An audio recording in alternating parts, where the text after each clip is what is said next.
अस्सलाम वालेकुम एवरीवन, मैं हूं डॉक्टर साहर चावला, फिर से आपकी खिदमत में हाजिर अपने वादे के मुताबिक एक और इन्फॉर्मेशनल वीडियो के साथ। लास्ट वीडियोस में हमने इंटरमिटेंट फास्टिंग और वेट लॉस सेशंस किए हैं। मैंने सोचा कि अब फिर से बात थोड़ी क्लिनिकल न्यूट्रिशन की तरफ की जाए। आपकी पुरजोर फरमाइश, आपके सारे मैसेजेस मैं जवाब दूं या ना दूं, मैं सबको पढ़ती हूं और उन सारे टॉपिक्स को मैंने कंपाइल किया हुआ है। मेरा आपसे वादा है मैं एक भी टॉपिक नहीं छोड़ूंगी क्लिनिकल न्यूट्रिशन का, किसी डिजीज़ का, और इंशाल्लाह अपनी बसात, अपने नॉलेज और अपने एक्सपीरियंस के हिसाब से आपको एजुकेट करूंगी, ऑथेंटिक तरीके से एजुकेट करूंगी। आज हम जिस टॉपिक पर बात करने वाले हैं वो टॉपिक हमारे पास बहुत लेस टॉक्ड अबाउट है और उसकी न्यूट्रिशनल रिकमेंडेशंस के बारे में ज़्यादा बात नहीं की जाती है। वो लोग जिनको पता नहीं लगता और उनका पेशाब निकल जाता है, जिनका अपने यूरिन पे कंट्रोल नहीं है, आया उनका इलाज या उनकी बेहतरी डाइटरी मॉडिफिकेशन से और खुराक के जरिए पॉसिबल है? वीडियो शुरू करने से पहले मैं एक बहुत बड़ी मिसकॉन्सेप्शन और कंफ्यूजन क्लियर करती चलूं कि हमारे यहाँ पे लोग दो चीज़ों की खुराक को मिक्स कर देते हैं। फ्रीक्वेंट यूरिनेशन यानी बार बार पेशाब आना और पेशाब पे कंट्रोल ना रहना, उसका निकल जाना, ये दो चीज़ें मुख्तलिफ हैं। बार बार पेशाब आना और फ्रीक्वेंट यूरिनेशन के ट्रिगर्स और उसकी डाइट डिफरेंट है। अगर आपको बार बार पेशाब आता है, ज़रूरत से ज़्यादा आता है और आपको अपने ब्लैडर पे, अपने मसाने पर प्रेशर फील होता है, तो उसकी डाइट वो नहीं है जो कि तब आपके पास डाइट होगी जब आपको अपने मसाने पर प्रेशर ही फील नहीं होता और पता ही नहीं होता और पेशाब निकल जाता है। ये दोनों कंडीशंस एक दूसरे से डिफरेंट हैं। आज मैं यूरिनरी इनकॉन्टिनेंस की डाइट की बात करने लगी हूँ, यानी जब मसाने पे प्रेशर नहीं पड़ता, ब्लैडर पे प्रेशर नहीं पड़ता और पेशाब निकल जाता है, इसकी डाइट हमारे पास क्या होनी चाहिए। और इंशाल्लाह फ्रीक्वेंट यूरिनेशन के टॉपिक पर भी मेरा आपसे वादा है हम बहुत जल्दी उसके ट्रिगर्स और उसकी डाइटरी सॉल्यूशंस पर भी बात करेंगे। अब जब आपके पास मसाने पे प्रेशर नहीं पड़ता और पेशाब निकल जाता है, ख़ास करके प्रॉब्लम जो है ख़वातीन में ज़्यादा होता है, ख़ास करके वो ख़वातीन जिनकी उम्र 50 से ज़्यादा हो जाती है और वो बेड रिडन डिजीज़ का शिकार हो जाती हैं। अब कंफ्यूज होके वो और उनके लवाकिन क्या करते हैं, वो समझते हैं कि शायद ये पानी ज़रूरत से ज़्यादा पी रहे हैं। सबसे पहले मैं इसकी गलती सुधारने पर बात करना चाहूँगी। तो वो अपने पानी का इंटेक जो है वो ज़रूरत से ज़्यादा कम कर देते हैं।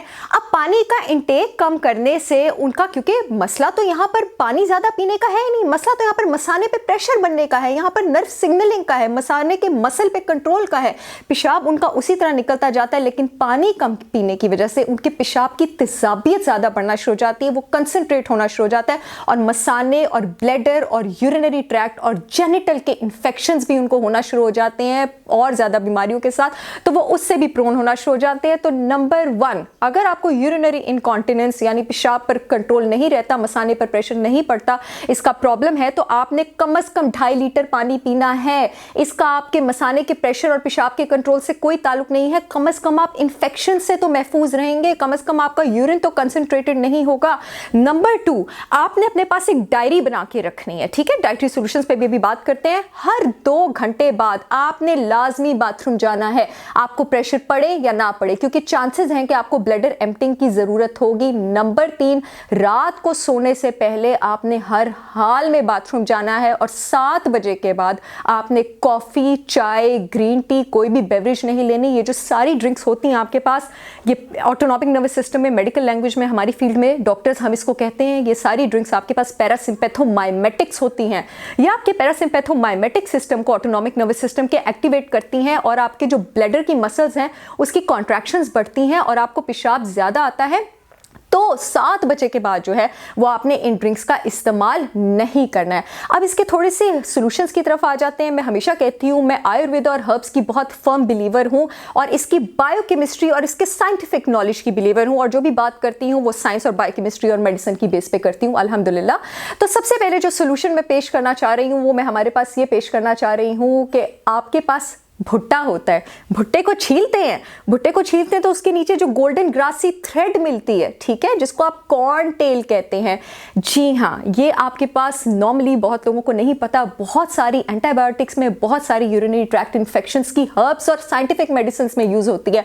आपने इसके 2 टेबल स्पून लेने हैं, इसको आपने पानी में उबालना है 15 मिनट के लिए। उसके बाद आपने इसको हल्की आंच पर इन्फ्यूज रहने देना है, यानी दम पे रख देना है, उस पानी में रहने देना है 10 से 15 मिनट के लिए, और इसके आपने दिन में 3 से 4 कप पीने हैं।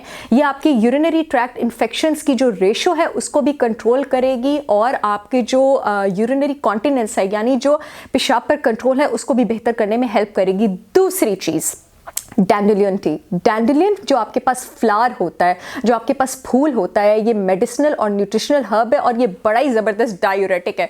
मैं अपनी फैटी लिवर की वीडियो में भी इसका जिक्र करने वाली हूँ। यहाँ पर मैं आपको बता दूँ मैं किस रेफरेंस से जिक्र करने वाली हूँ। अच्छा, डायूरेटिक हमारे पास वो चीज़ होती है जो कि पेशाब पैदा करती है, ठीक है, जो कि किडनी से पेशाब पैदा करने में हेल्प करती है, जो कि टॉक्सिन्स रिमूव करती है। अब आप कहेंगे डॉक्टर साहर को हम पेशाब के कंट्रोल की वीडियो बना रही हैं कि जिन्होंने कंट्रोल नहीं रहता, वो कह रही हैं कि आप एक डायूरेटिक हर्ब लें।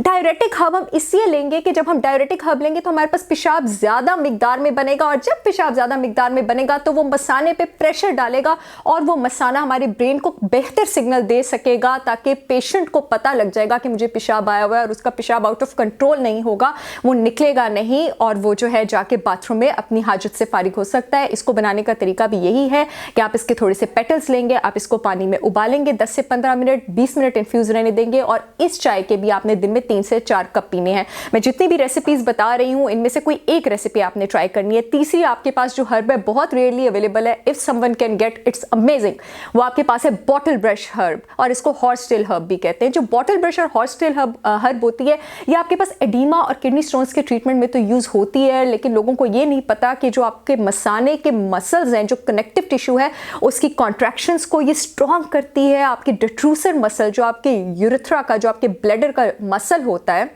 उसको ये स्ट्रॉन्ग करती है, उसको ये इम्प्रूव करती है। तो जब उसका कनेक्टिव टिश्यू, मसाने का मसल स्ट्रॉन्ग होता है तो आपका प्रेशर कंट्रोल डेवलप होता है, आपको पता लगता है कि आपको जो है पेशाब आ रहा है, और आपकी यूरिनरी इनकॉन्टिनेंस का मसला इससे भी हल होता है। दिन में कम से कम 6 मिलीलीटर ये आपने लेना है। अगर आपको बॉटल ब्रश दस्तयाब हो जाती है तो आपके पास यूरिनरी इनकॉन्टिनेंस के बहुत सारे कॉजेज़ हैं। बढ़ती उम्र में बेड रिडन डिजीजेस भी, बहुत सारे लोगों को पेल्विक फ्लोर फ्रैक्चर्स यानी हिप की हड्डी का फ्रैक्चर हो जाता है, उसका भी ये बहुत ज़्यादा रीज़न होता है। मर्द हजरात में प्रोस्टेट इन्फेक्शंस की वजह से हो सकता है, बहुत सारे लोगों को यूरिनरी ट्रैक्ट इन्फेक्शंस की वजह से हो सकता है, बहुत सारी खवातीन को प्रेगनेंसी के दौरान आपके पास ये शिकायत होती है, जो कि जब प्रेगनेंसी जाती है तो शिकायत भी चल जाती है। बहुत सारे लोगों को मेडिसिन की वजह से होता है, और एक और वजह है आपके पास एंग्जाइटी, टेंशन, नर्वसनेस। बहुत सारे लोगों का नर्वसनेस में कंट्रोल नहीं रहता और उनका पेशाब निकल जाता है, और जिन लोगों को नर्वसनेस की वजह से यूरिनरी इनकॉन्टिनेंस की प्रॉब्लम है, this is the recipe for them. Lemon balm tea आपके पास, लेमन बाम जो है वो आपके पास मिंट फैमिली को, पुदीने की फैमिली को बिलोंग करती है। जो लेमन बाम होती है ये बेसिकली आपके जो सेंट्रल नर्वस सिस्टम है इसको रिलैक्स करती है, आपकी नर्व्स को काम करती है। तो जिन लोगों को यूरिनरी इनकॉन्टिनेंस का प्रॉब्लम, नर्वसनेस, एंग्जाइटी, टेंशन की वजह से है, this is the recipe for them. Lemon balm के जो फ्लावर्स हैं उनको पानी में पकाना है 2 टेबल स्पून को, उसको 30 मिनट इन्फ्यूज करके रखना है, और इस ड्रिंक को भी दिन में 3 से 4 बार पीना है। एक और आपके पास जो जूस रेसिपी है क्रैनबेरी जूस। क्रैनबेरी का नाम, क्रैनबेरी एक्सट्रैक्ट्स का नाम यूजुअली आपने सुना होगा आर्थराइटिस के पेशेंट्स की ट्रीटमेंट के लिए, उन लोगों के लिए जिनको यूरिनरी ट्रैक्ट इन्फेक्शंस होती हैं। अगर 300 से 400 मिलीग्राम की डेली आप इसका सप्लीमेंट ले लें, या इसके फ्रेश जूस के 2 ग्लासेस आप ले लें, तो ये आपके जो यूरिनरी ट्रैक्ट है उससे इन्फेक्शंस को वॉश आउट करती है, और थोड़ी हद तक ये भी हेल्प कर सकती है आपके यूरिनरी ट्रैक्ट इन्फेक्शन कंट्रोल में। हर इंसान को अपनी बॉडी का सबसे बेटर पता होता है। कुछ लोगों के ट्रिगर्स जो हैं वो डिफरेंट होते हैं, कुछ लोगों के ट्रिगर्स डिफरेंट होते हैं। कुछ लोगों में ये भी देखा गया है कि सेब की वजह से, केले की वजह से, अंगूरों की वजह से आपके पास जो है यूरिनरी इनकॉन्टिनेंस का प्रॉब्लम ज़्यादा हो जाता है, लेकिन कुछ लोगों में इसकी वजह से कंट्रोल भी हो जाता है। तो अपने ट्रिगर्स आपसे बेहतर कोई नहीं पहचानता। अपने इंडिविजुअल ट्रिगर्स पहचाने और उन पर काबू करें, लेकिन आर्टिफिशियल स्वीटनर्स जो हैं वो सब लोगों ने अवॉइड करने हैं, क्योंकि वो यूरिनरी इनकॉन्टिनेंस का प्रॉब्लम जो है उसको बढ़ाते हैं। एक और चीज़, आपके पास जो पंपकिन सीड्स होते हैं, अगर आपने इसका सप्लीमेंट लेना है तो दिन में 10 मिलीग्राम ले सकते हैं, वरना raw pumpkin seeds they are so tasty. इनको सैंडविचेस में, सूप्स में, सैलड्स में स्प्रेड करें। ये आपके पास यूरिनरी इनकॉन्टिनेंस के प्रॉब्लम के लिए बहुत ज़्यादा अच्छे हैं। और एक और बहुत मुफीद बात जो मैं अभी करने लगी हूँ, मैग्नीशियम सप्लीमेंट्स। अगर आप में, इंशाल्लाह मैग्नीशियम पर एक पूरी वीडियो कभी डिटेल में करूँगी, अगर आप में मैग्नीशियम डेफिशिएंसी के और सिम्टम्स हैं, नाजरीन मैग्नीशियम को ना रिलैक्सिंग और स्ट्रेस रिलीविंग मिनरल कहा जाता है। अगर आपको मसल क्रैम्प्स होते हैं, लेग क्रैम्प्स होते हैं, स्ट्रेस है, एंग्जाइटी है, तो चांसेस हैं कि आप में मैग्नीशियम की डेफिशिएंसी है। तो फिर आप मैग्नीशियम सप्लीमेंट्स भी ले सकते हैं। मैग्नीशियम हाइड्रोक्साइड 300 से 350 मिलीग्राम ट्वाइस डेली 4 से 5 हफ्ते तक आपके पास यूरिनरी इनकॉन्टिनेंस का प्रॉब्लम प्रूव कर सकती है। मैं जो बात कर रही हूँ हमेशा की तरह ऑथेंटिक है और साइंटिफिक नॉलेज से बेस्ड है। 1998 में British journal of obstetrics and gynaecology ने एक रिसर्च की थी जिसमें खास करके उन खवातीन को टारगेट किया गया था जिनको यूरिनरी इनकॉन्टिनेंस का प्रॉब्लम था, उनको जब मैग्नीशियम हाइड्रोक्साइड सप्लीमेंट्स दिए गए थे तो उनकी जो डिट्रूसिव मसल है उसकी परफॉर्मेंस बेटर हो गई थी। Since magnesium is a relaxing mineral, तो आपके पास जो ब्लैडर है उसको रिलैक्स करने में हेल्प करता है, तो उसके स्पैजम्स, उसकी अनवांटेड कॉन्ट्रैक्शंस जो है, उसका अनवांटेड तनाव रिलीव करता है, तो ब्लैडर एक ही बारी में रिलैक्स हो जाता है। वो पेशाब को बाद में स्टोर करके नहीं रखता कि आपको यूरिनरी इनकॉन्टिनेंस का प्रॉब्लम हो, तो इट इज वे बेटर। और एक और चीज आपको मजे का हैक बताऊं, एप्सम सॉल्ट आपके पास, अक्सर जो खवातीन स्पास में जाती है उन्होंने देखा होगा वहां पर एप्सम सॉल्ट्स के लैंप्स लगे होते हैं। क्यों लगे होते हैं? Because Epsom salt is made of magnesium sulphate and magnesium is a relaxing mineral. अगर आप एप्सम सॉल्ट की बात लेते हैं 15 से 20 मिनट आपके पास दिन में 3 से 4 बार, और अगर आपकी यूरिनरी इनकॉन्टिनेंस का प्रॉब्लम मैग्नीशियम डेफिशिएंसी की वजह से है तो ये भी उसका बेहतरीन हल है। तरीका ये है कि 2 कप एप्सम सॉल्ट के लेके पूरे बाथ टब में आप 15 to 20 मिनट सोक रखें, उसके बाद आप उसमें बाथ ले लें। आपकी जो बॉडी है वो एप्सम सॉल्ट के थ्रू मैग्नीशियम को एब्जॉर्ब करना शुरू कर देती है, and this is a beautiful remedy. And last but not the least, please meet your physiotherapist. आपका जो फिजियोथेरेपिस्ट है वो आपको पेल्विक फ्लोर की एक्सरसाइजेस बताएगा जो कि आपने रात को सोने से पहले करनी है। सिंस ये मेरी डोमेन नहीं है, मैं इस पर बहुत डिटेल में बात नहीं करूंगी, लेकिन आपको ये जरूर बताऊंगी कि यहाँ जाना आपके पास जरूरी है। एक फिजियोथेरेपिस्ट आपको हेल्प करेगा रिकॉग्नाइज करने में कि आपकी पेल्विक फ्लोर के वो कौन से मसल्स हैं जिनको जब आप तनाव देंगे, जब आप सोने से पहले उनकी एक्सरसाइज करेंगे तो आपके ब्लैडर की परफॉर्मेंस बेटर होगी। So all of these factors together will contribute एक बेटर यूरिनरी कंट्रोल की तरफ। आई होप कि इस वीडियो से इंशाल्लाह किसी ना किसी को फ़ायदा ज़रूर होगा। मैं बहुत जल्द फ्रीक्वेंट यूरिनेशन के टॉपिक पर भी और किडनी के डिसऑर्डर्स के टॉपिक पर भी आप लोगों से बात करने वाली हूँ। तब तक मुझे अपनी दुआओं में याद रखिएगा। अल्लाह हाफ़िज़।